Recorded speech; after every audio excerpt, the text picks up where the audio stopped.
League and more. We are back for another week. A bye last weekend for the Brisbane Tigers after a pretty disastrous round the weekend before. Gavin Payne joins me. Tonight's theme, mate, we're going to talk about what you did in your earlier life before League and more, coaching. Obviously, you played in the 91 Premiership winning side. Yep. When did you start thinking about coaching around that time?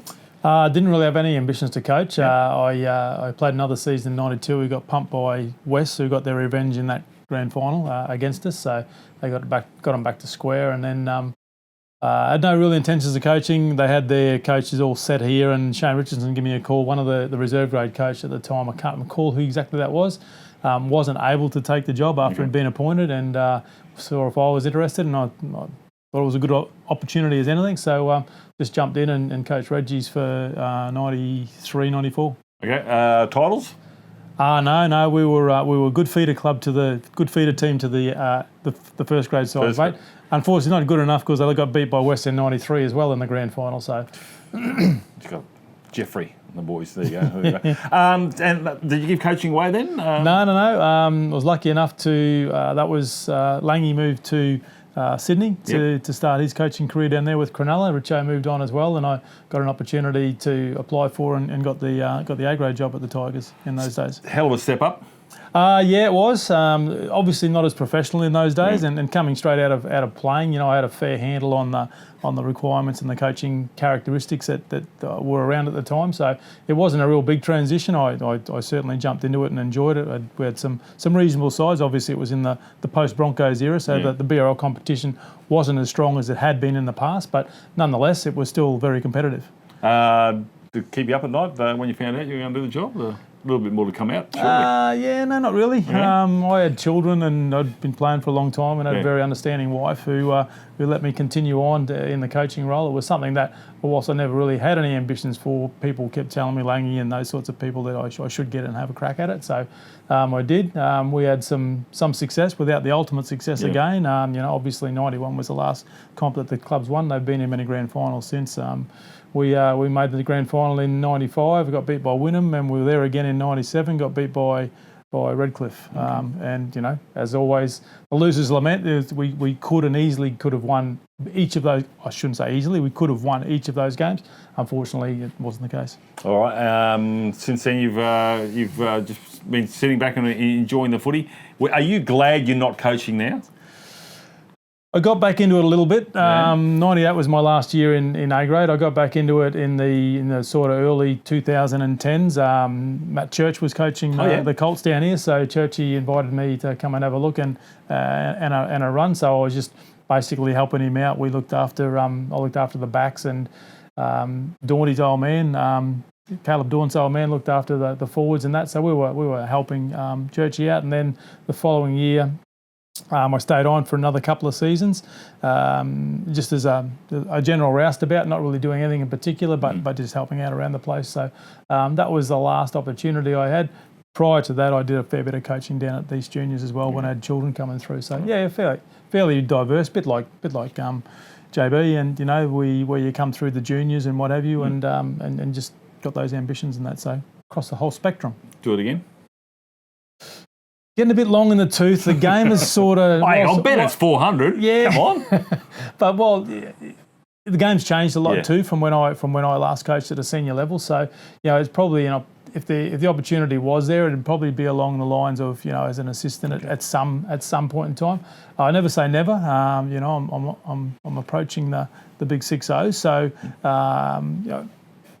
if asked, I'd consider it, sort of thing. So, well, that's good because I've got some paperwork here for you to fill in. If you wouldn't mind just signing down the bottom here to coach till 2094. But anyway, it's great to find out that the players, once you finish playing, coaching, umpiring, refereeing, getting in administration, you can't get away from the game, can you? It's in your blood, and you're stuck with it. It is, mate. You watch the game still. You come to the games and watch them with interest.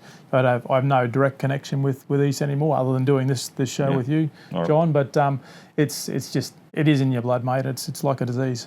All right. round of footy last weekend. It finished the split round, and obviously the Pride had a win just over the Cutters, who've only won the one game. Souths were too good. Norths were too good as well, and they are sitting in second on the table. The Burleigh Bears just had a tight win over Townsville. Redcliffe 24-12 over PNG. Winnemally way too strong for the Ipswich Jets. And as I mentioned, the Pride at the top of that, Gavin, they'll take on the Brisbane Tigers this weekend up there in your part of the world. It won't be easy with Ty Williams and the boys humming along quite nicely. Yeah, no, never easy. Away games, obviously, it throws you a little bit out of your routine from when you do what you normally would do at home. I'm sure that all the players, a lot of the players, have their regular routines and that. I had a look at the ladder though. I mean, it's they've only had 3 wins, the Tigers, but they're 2 points outside of the top 8. Yep. So it only takes 2 or 3 wins. If you can string a couple of wins together, they're well back in the hunt again. All right. Well, League and more. We're talking about coaches. We've got some galaxy of coaches. Adrian Vowles is going to talk to us. We're going to talk to John Buchanan and Mark Lydon about their processes and how they became a coach and why they would ever do it. And that and a whole lot more here on League and More. Back soon.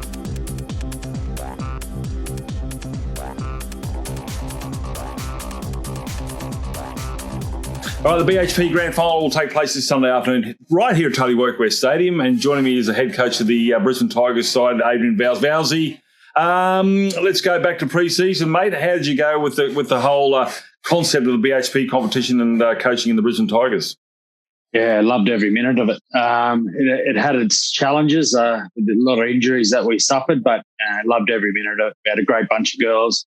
At the Tigers, they worked really hard, and we just talked about changing the culture, which we've done. And we're unlucky in the last game. We'd have won that. We'd have finished 5th, but ended up coming 6th. But really, really pleased. We can go back to the Burleigh game. Obviously, they're a quality effort, a pretty big score there. But if you look on paper, Vowlesy, with what the Brisbane Tigers had compared to other sides, you guys shouldn't have come anywhere near some of these sides at all. But you stepped up to the plate. You had a good draw, as you mentioned, against Tweed. You did well against CQ. The Panthers only by a few points. You must be pretty wrapped with the courage of the girls to go up against some of the big names. Yeah, that's right. And as I said, with the injuries, that we lose 5 or 6 of our starting team. So you take that out of a Burleigh team, and they would struggle as well. But really proud. We got thumped 70-0 by Burleigh in that first game, and the pleasing aspect of that game, even though it was a flogging, was we tried right until the end. So that's a good sign, and that's been the case for all the games. And we don't have any Queensland or Australian reps in our team. We're the only team in the comp. So yeah, absolutely stoked with how the girls went. You talk about not giving in. That game against Valleys over at Emerson Park here, the first half, obviously, they ran roughshod. But the second half, the first 10 minutes after the break, Vowlesy, I know you weren't there, but they showed a lot of character. They didn't give up. They didn't look at the scoreboard, and they came out. They were fired up, the Tigers, against the Diehards. Yeah, and that's all we asked. Like, it's just about we tended to play a little bit better in the second half. We gave too many teams a bit of a head start in the first half, but it's something that's probably a little bit of immaturity there as a team. Could have been the coach, who knows? But it's things you got to work on. But just the improvement in some of the players and who got an opportunity. And Emily Vivas came from South, didn't get much of an opportunity there. And what she played in the centre, she's probably a back row. But there's one game I actually dropped to the bench, and then she ended up starting. And from that time on, she's never looked back. And there's players like her that I think wouldn't look out of place, 1 in a Queensland jersey and 2 in a BHP Premiership. And Kat Moore's another one. She's the best lock in the competition. If there's a better lock in the competition with that, I've never played footy. Well, now, one thing I've got to tell you, you've coached Fiji, you've coached Women's State of Origin, you've played Origin, you've played in the NRL, you've come with all these players who don't have any of these credentials that you have had or you've actually coached. The girls would have looked at awe of you. Were they a little bit timid at first? And they thought, hang on, he's one of the best coaches in the world and and a former Origin player. Do they a bit deer in the headlights? Oh no, not at all. I was strict. I've got to say, I was strict. They didn't know how to read me, but I needed to make sure that to change the culture, you can't just keep doing what you've always done. And I had to be quite strict, and that's put some things in place that we followed. And once the season got going, I got to know people more, and we got by the end of the year, and our trip to Townsville was really good actually, just to see that different side of the girls. And I didn't let my head in, but others let their hair down, and just I thought it brought a little bit closer. But yeah, I can't speak and give enough raps to how hard they worked, and and that goes for all our coaching staff, management as well. Everyone really bought in, and we had a real good crew. One thing, you just had a birthday the other day. Congratulations, Uncle Adrian. They called you, mate. You got a lot of love from the girls on the socials. Yeah, no, they're pretty good. Nelly drives that. I think she calls me uncle. So, but yeah, they've been good, and that's the thing. Coaching's a bit of a funny one. You can't be everyone's friend, but I think if you're fair, you're strict, but fair, you'll get that respect, and that's all I've tried to do. All right. Now, you don't have to answer this, but I'm pretty disappointed that the season comes on. There's only 7 rounds. It was just too short. You started to get a flow on. You would have loved to have played against sides you already played against and see where you're at from the first round. Have a go in the second round. They can keep the girls playing, keep them interested in the game. They do it in New South Wales. It's a bit disappointing, Vowles. I don't want to get into the political side of things, but you're going to miss it? I am, and it just seemed like it ended. It just seemed like it ended. And you're 7 games in, and it just ends. And I brought up that we should be like the New South Wales Cup. It's brilliantly run, and they play after Origin. You have a week off with Origin, yep, and then you keep playing just before NRLW, and that's what we need to do. 7 weeks is way too short. And like you said, I'd like to have played the teams again just to see where we've come, and just a couple of other things. In the last game, we lost 4 of our under-19s players, as did a lot of teams. The QRL have a good look at that and change when competitions even have a bye, because a lot of girls were busted. Yeah. Well, it's the NRL competition, obviously, the NRLW coming up. But look, fingers crossed, Vowles, we keep the same nucleus that you've brought together for 2021. It's a long, long way away, and I really hope they don't lose any interest. Is there something you might want to do later in the season where the girls enter in a touch competition, get them all to come together, play under the Brisbane Tigers and play touch somewhere, or is that a possibility, or mixed touch or something? Yeah, we're having a meeting in the next few weeks just to discuss that, because that's a real worry for us. Is we've got this long, and girls might say, they're coming back, but then they go and play for another team, such as Wynnum, and then we don't get them back. So. Yeah, we're looking at that. Yeah, we really want to keep the nucleus of these girls together and add some new faces as well. Yeah, I mean, you got plenty of cash, mate. You could sign up. Well, only when you lend it to me, I've got plenty of cash. You haven't paid me back for the last one. Remember that time in the Maldives? Anyway, that's another story. Look, mate, congratulations. As I said, it didn't look like a side that could actually match you with the best, but you did. They certainly came off the field, the opposition, thinking, holy smokes, that was the Tigers. Where'd that come from? And that's kudos to yourself, Nelly, obviously Taylor as well, Kat, and a galaxy of stars there. And good on you, mate. And look, we certainly hope you guys come back next year. And we'll look forward to seeing you around the traps in the coming months. And, whenever you want to pay that other money back, mate, just feel free to do so. Mate, I'd pay it back if you needed it, but you don't. So, but yeah, no, love the year. Tigers been great, so can't wait. Right, mate. Cheers. Cheers. Thank you.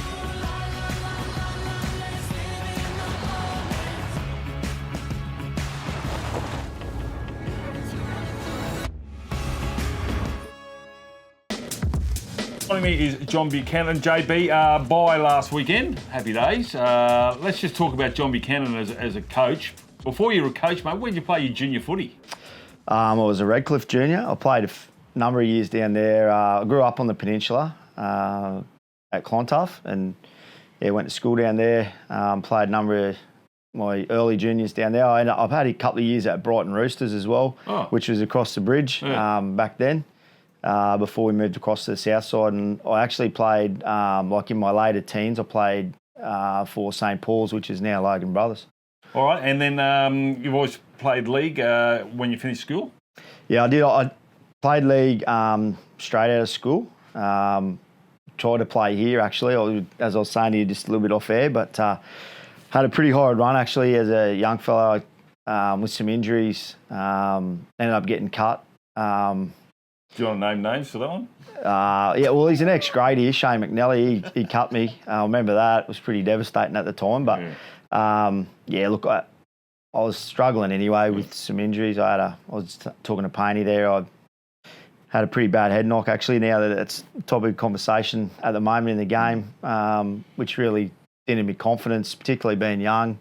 And then I just went and played some union with some mates out at West. I had a couple of years out there. Really enjoyed that as well. So you're a big fella now. I mean, that's just shoulders down. But where did you play? No, I know you find it hard to believe, but actually I was a back. Played a lot of my junior footy actually in the halves. Played mainly as a 6, and then I played a lot, like from about 13 up. I played mainly 5'8" or fullback all the way through. So when did you get into? I don't know. Probably when I stopped playing and found some burgers. Yeah, found a few things I shouldn't eat. Went to the drive-through. There you go. Okay, so senior footy.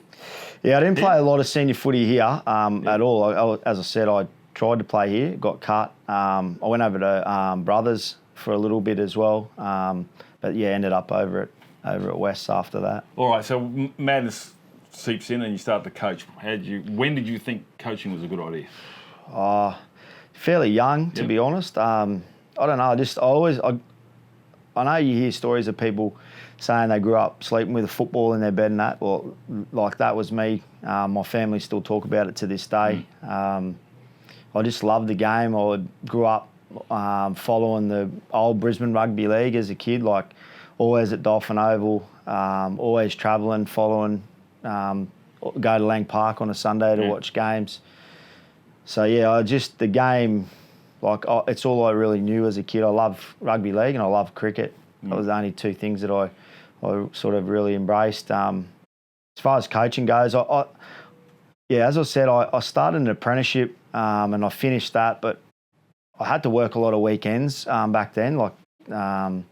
So I just, to stay involved with the game, I thought, maybe I should have a go at coaching. So I actually coached, my first year of coaching was 1997, which, for those people that don't know how old I am, I think I was only about 24 years old then, 25. So, I coached an under 15 side at South Juniors, which was just by fluke, to be honest. They put my name out there and really enjoyed it. And mate, obviously I've been coaching nearly every year since. Let's fast forward. Strange circumstances and sad circumstances. You were an assistant coach at Wynnum Manly, and then unfortunately the passing of Graham Murray. Terrible time for obviously the club and obviously for the Murray family, but yourself made an opportunity there. But how did you feel taking over the reins under the most bizarrest of circumstances? No, it was a really difficult time. As you know, you were around the club at that stage. Look, Graham, I didn't get to work with him for too long, but I probably spent 5 or 6 months working with him before that. And he's just a terrific man and someone that, I wish I had the opportunity to work with him sooner and for longer. But it was challenging. I had a great group around me there in regards to playing group.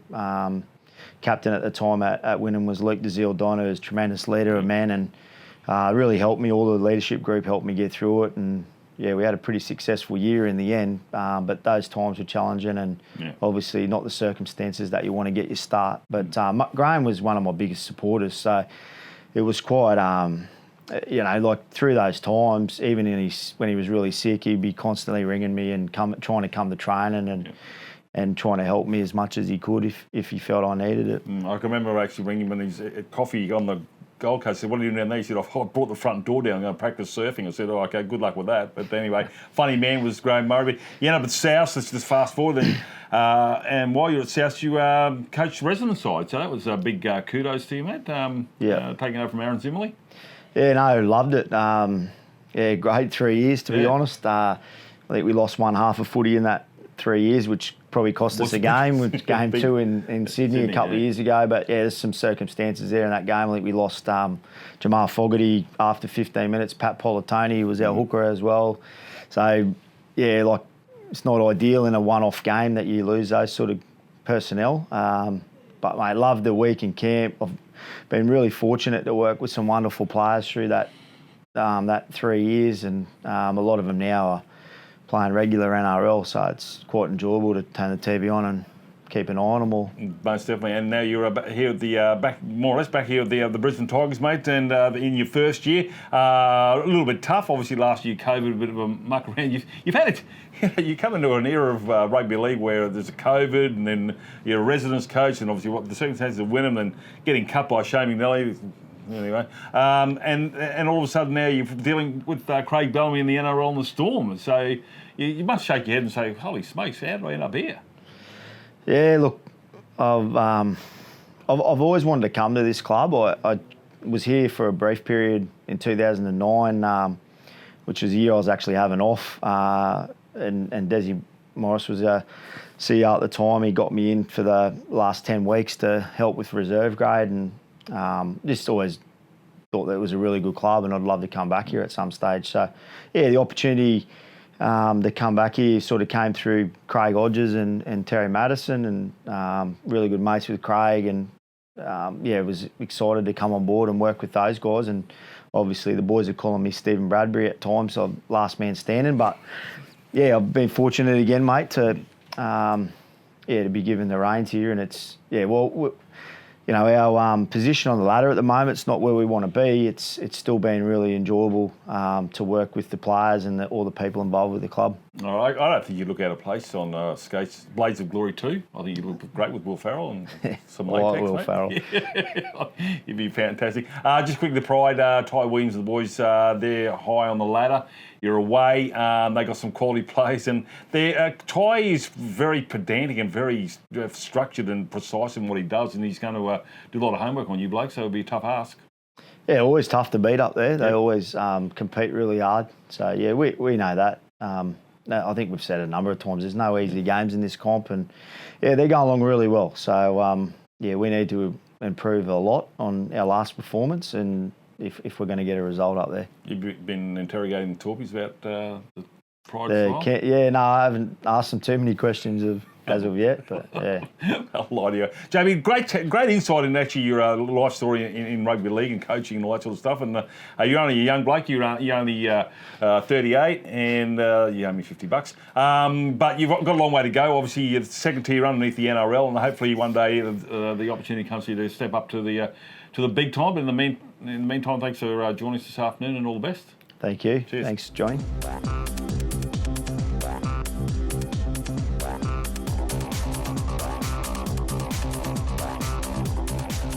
We've had some Galaxy stars, some of the smartest footballers we haven't really had on the show, no offence, Bennett.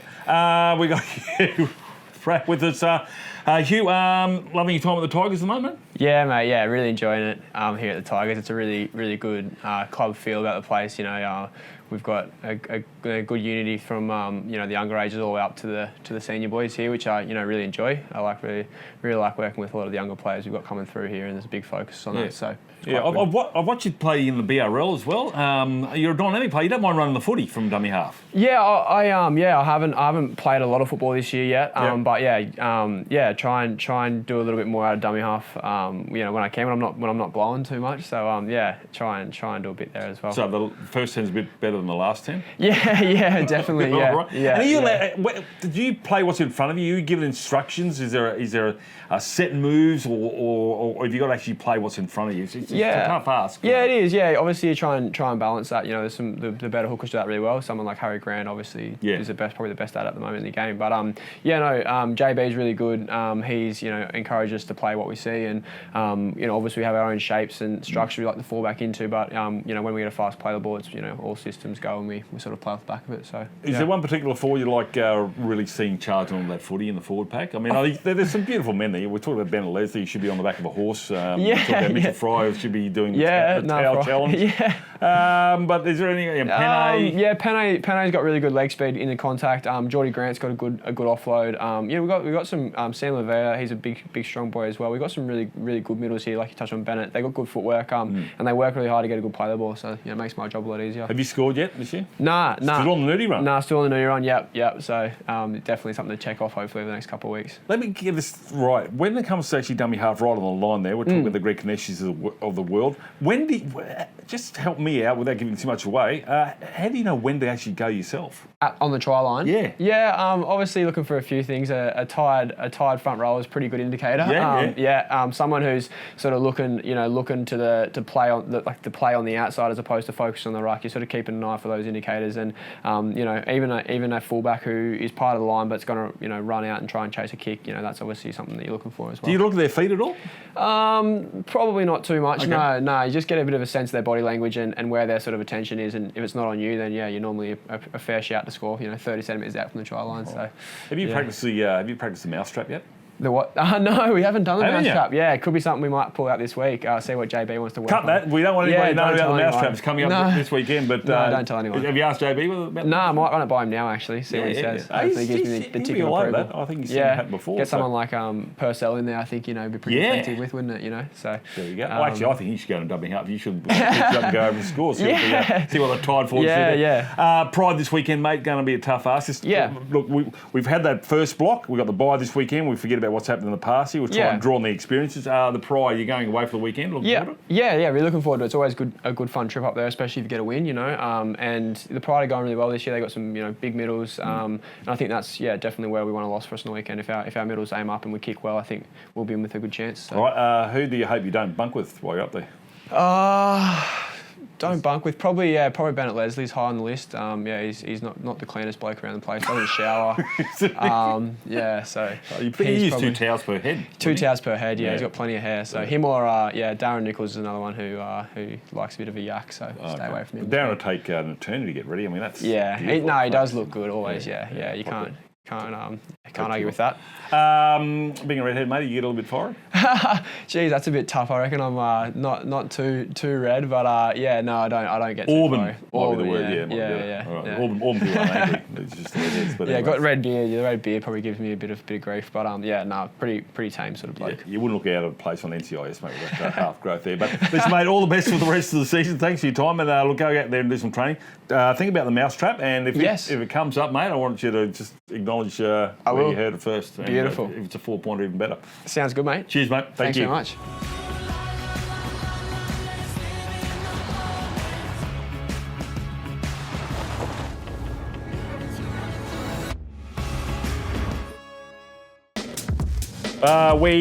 Story Bridge is behind us. We're not at Fallon's. If we were, the conversation will probably be over in a minute. Mark Lydon joins us. He's the coach of the Colts side. Bye last weekend. Just quickly, you guys are in equal second with 5 other teams. 4th actually on the ladder and 4 and against. You're up against the Pride this weekend. But let's talk about you, Mark Lydon. Junior footy. Where did you play your junior footy? I was a Valley United Stars junior who, actually Bulimba play there now. Bulimba there. At Balmoral, Balmoral there, so Valley United Stars. And then from there I had 1 year at the Wynnum Juniors when I was 17 and then went into senior footy. All right. Senior footy at Wynnum as well? At Wynnum, yeah. Okay. Retired, why? I actually retired from, I suppose, proper footy in 95 when Peter Donkin, that was coaching, they won the comp that year, basically said, you're old and slow. And I agreed with him. So, good fella, Donk. And I moved on and I played a bit of second division footy, what I really enjoyed, and for Balmoral. So I sort of went back home, I suppose, under Mick Hickey, a former great, and then spent a little bit of time captain coaching South Sunnybank. Captain coach, how did you become a coach? Now this is. Did you lose a bet? I had a mate over at South Sunnybank coaching their reserve grade, so I went there to play and enjoyed it actually. I ended up spending 5 years there, and.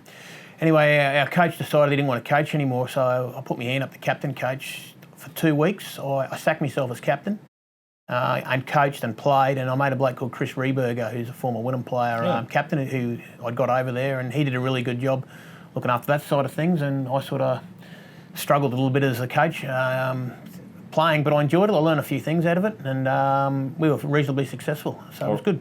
All right, senior coaching, obviously we'll end up at Norths. Well, I actually ended up at Wynnum first. Johnny Plath was the CEO there at the time, and Kelly Egan was the coach, and I got interviewed for a reserve grade job. Right. Kelly Egan was the head coach, and got the job. Actually, it's a funny story to that. I went in for an interview, and the guy that interviewed before me, sort of he's a mate of mine, and he had the job basically, and I must have sold myself, and I actually got dressed up and looked the part, and he walked in with a pair of thongs on and a T-shirt on, and because of the way I dressed, I got the job. So I always say that to young coaches, the first appearance is pretty important. That's the last time you actually dressed up, I think. 100%. Yeah, thought so. Now, how did you end up at North then? I spent a bit of time at Wynnum, a bit of time at South, and West, so I've been around. Yeah. And West sort of fell over in 2011, I think it was, or 2012, and Mark Murray rung me out of the blue. Just said there might be a reserve grade coaching role there if you're interested. So I went and had a meeting with Muppet. Spent 1 year there as the reserve grade coach, and he keeps his cards pretty close to his chest, Muppet. He said, look, I'm going to get you to run the pre-season next year. If you do a good job, you'll get the job. Wow. So anyway, so I went through, I ran the pre-season and hadn't heard anything, and I wasn't sure what was happening. And anyway, Peter Fraser, the chairman, came up and congratulated me one day. I said, what for? He said, you got the job. And I said, oh, Muppet hasn't told me. So I went and saw Muppet. He said, job's yours. He said, it's good news. He said, you haven't asked how much you get. He said, that's a good question because you don't get much, basically. Fair enough. Righto. And great tenure at Norths. One thing, I don't know whether you still hold the record or you were the first coach to do so, to win in PNG and at home against PNG in the 1 year. Yeah, I didn't know that. Yeah. There you go. That's I know. I remember beating. that? I do remember beating them in PNG because going over there, we'd lost our first game of the year and we'd won 3 straight, and it was going to be tough. And Chris Sandow played for us that day, and and he was carrying a little bit of pud, to be totally honest. And I rung a bloke up called Brian Edwards, who's a pretty smart person. He's a old Broncos talent scout, and said, mate, how do we beat these blokes? And he said, silence the crowd, Gliddon. Yeah. I said, how do I do that? He said, well, if you're winning, they ain't saying anything. Yeah. So that was what we used. And Chris Sandow come on and kicked 2 40-20s in the space of 3 minutes, like he had no effort at all, and got us back into the game and we ended up beating them. Yeah, Pretty pleasing. And it was unheard of. Unheard of to win over there at that stage. Yeah, and then you beat them here as well. I think that might have been the year they may have actually won the Premiership. My memory's not could be. Too flash, but anyway. No, great insight. And obviously you've ended up here you were at the Wynnum Juniors for a little while, and then you've been invited over here to the Brisbane Tigers. Yeah, I spent 3 years at the Wynnum Juniors as a coaching director, I suppose, or a pathways manager, whatever you want to call it. What I enjoyed, I didn't enjoy the parents so much. Parents can be hard work, as we all know. The opportunity came up here, and I sat out. I'd known JB from my time at my time at Wynnum. I went down and had a chat with him and Torps down here at the Stones Corner Hotel. Must have sold myself and got the opportunity. Did you dress up for that one? Yeah, very hot. Oh, okay. Dressed right up. Right. In drag. Yeah. Still. I enjoyed the fishnet stockings though, so it was great. All right, well, this weekend you're up against the Pride, mate. What do you know about these guys? I watched them play last week. I'll watch them again this week. Look, they go all right. They're big and they're enthusiastic. They play with some really good shape, and they're coming off a win against Mackay. So we're coming off a loss. So you're fresh. Everybody's back on deck? Look, I don't know. I sort of don't know yet. I'll know more tomorrow when Melbourne decide who they're playing and John decides who he's playing. So we're at the bottom of the food chain a little bit. We're just waiting to see. And there's no point stressing about it. We're just waiting to see what happens. All right, well, thanks for talking about your assignment, mate. Thanks for coming in and not really well dressed. You probably could have done a little bit with your hair, but anyway, it's just another story. There's so much you can do. Exactly right. Takes an hour to get this ready. All right, Madison, thanks for your time. Great to hear the story of your coaching career, mate. And obviously you're a young bloke. You'll keep going as long as you can. And well done and good luck for the rest of the season. Appreciate it. Thanks. Cheers, mate.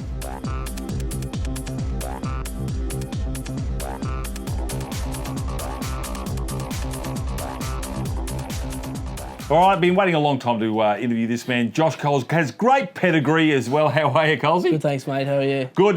Brisbane Tigers, mate, you're part of the Colts side. Ravaged by injury. How are you now? Yeah, we're coming on good. Coming off a loss last weekend at Tweed. They got us down there. But a few boys back this weekend, a few of the boys back from Cup, a couple back from injury. So hopefully we'll go well. As I said, with an injury, you're all good? 100%? Yeah, mate. Yeah, coming off a few games in now, so good as gold. All right. While you're away, they had a few good wins. One of those against Wynnum. You watched that game. You must be pretty proud of the boys. Yeah, it was really good. Yep. I still wasn't back from injury, so it was good to watch the boys get a good win on the sideline. Really, one of our best wins of the season, I think. All right. Now, I played cricket against your dad. Rugby League wise, how did you end up coming from Chinchilla down here? Obviously, a great nursery of players out in the Western Downs there. But how did you end up here at the Tigers? Oh, mate, the old man's bloody said he smacked you around for a few when he was playing you in cricket. But take a number. Mate, I moved away when I was 16 from Chinchilla. I went to the Goldie, went to Keeper Park up there. Yep. I spent a couple of years up there and then finished school, came up here, started a plumbing apprenticeship, believe it or not. And then came up here to play footy for East. Obviously had Corona season last year, shocking. And then back this year, so that's how I got here. Are you a Colt next year? Yeah, mate, 21's next year. 21 next year. Okay, fantastic. Obviously, Gliddon, he's your head coach. They don't got much more passion than Gliddon. And that's in seriousness. He really loves the coach. He really knows what he's talking about. Yeah, no, he's a really good coach, Gliddon. Different to some of the other coaches I've had in the past. Not as cranky, probably. A bit more compassionate, but I think he brings a lot to the table. Really nice bloke. Says what you're doing wrong, helps you improve it. So, yeah, it's good. All right, this weekend you're up against the Pride. You're going to go away for the weekend. That should be a lot of fun with the boys. But yourself, happy with your form? I know it's going to take a little while to get back into it. You going all right? Yeah, mate, getting there. Happy to get back into it. Probably a bit of match fitness. It'll come though. So. Do you go nuts on the burgers while you're injured without anyone knowing? Oh, mate, usually after the game, straight to Macca's. Really? Usually a little treat. Win, lose or draw. You actually walk through? Hey? You walk through the drive-through, just around that. Yeah. The way you go. All right, but anyway, you're back in fitness-wise. Player-wise, who's your who do you like playing?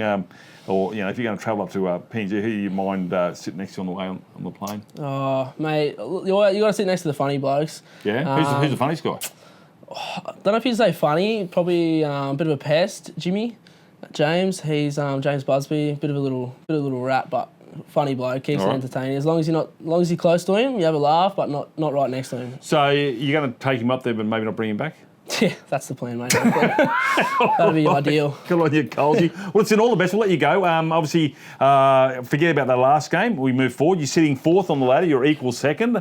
You get a win and the results go the other way, but you got to worry about the old cliche, play your own game and let the others sort themselves out. So, but, mate, always looking forward to chatting to you and get your old man off my back now. I've interviewed him, Nev, so all the best, mate. Good on you, Colsy. Thanks very much, mate. Have a good day. You too, mate.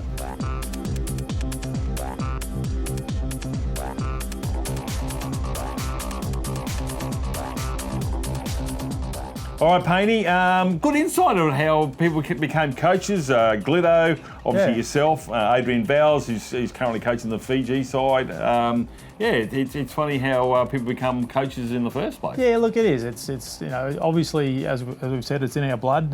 From a young age, we love the game, and coaching is just like an extension of your playing career, effectively. You out of all four of you coaches, you've probably fared the best, mate. You're looking, pretty schmick. You know, must be good all of you land, something like that. Whatever. Mate played fullbacks, tried to stay out of the forwards way. That's the way you don't go in there. Just don't say. Thanks for tuning in. We'll see you again next week. Bye for now.